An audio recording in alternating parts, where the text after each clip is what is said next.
Good morning সবাইকে। তো বন্ধুরা, শুরু করলাম আজকে আবার একটা নতুন একটা ব্লগ নিয়ে এলাম।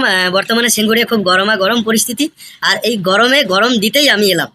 তো দেখো, 35 বছর ক্ষমতার পরে, 34 থেকে 35 বছর ক্ষমতার পরে কিন্তু বামফ্রন্ট সরকার বুদ্ধ বাবুর আমলে সিঙ্গুরে মানে টাটা কোম্পানির যে ন্যানো শিল্প বা টাটা কোম্পানিকে আনা হয়েছিল শিল্পের জন্য।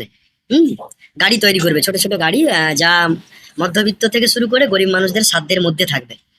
তো সেখানে কি হলো, যাকে বলে বাড়া ভাতে ছাই ফেলা।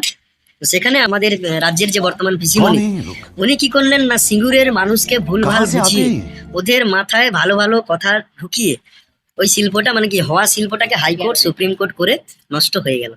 তো লাভের লাভ কি হলো, আজ 15 বছর ওই জায়গাটা এমনি পড়ে আছে, না ওইখানে কোনো চাষবাসের যোগ্য করতে পেরেছে, না কোনো শিল্প আর নতুন করে আনতে পেরেছে। এখন দেখি যে মোদি বাবু নাকি আসবেন।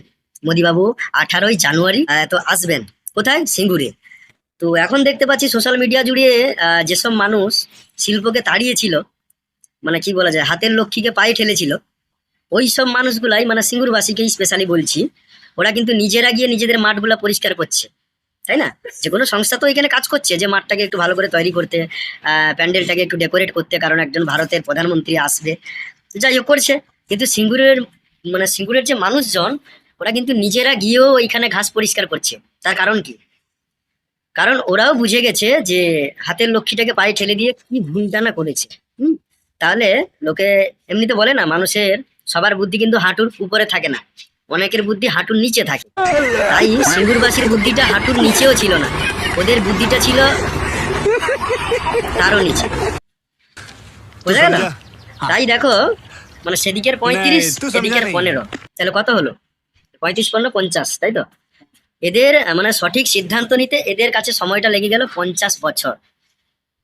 এই হচ্ছে সিঙ্গুরবাসী। সালাম সিঙ্গুরবাসী। হ্যাঁ, অসংখ্য ধন্যবাদ তোমাদের এই সুন্দর সুন্দর কার্যকলাপের জন্য। তো আমি আশা করি সিঙ্গুরের মানুষরা যে ভুলটুকু করেছে 2026-এ, এই ভুলটুকু আর কেউ যেন না করে। ঠিক আছে, চলো দেখা হচ্ছে পরবর্তী ভিডিও।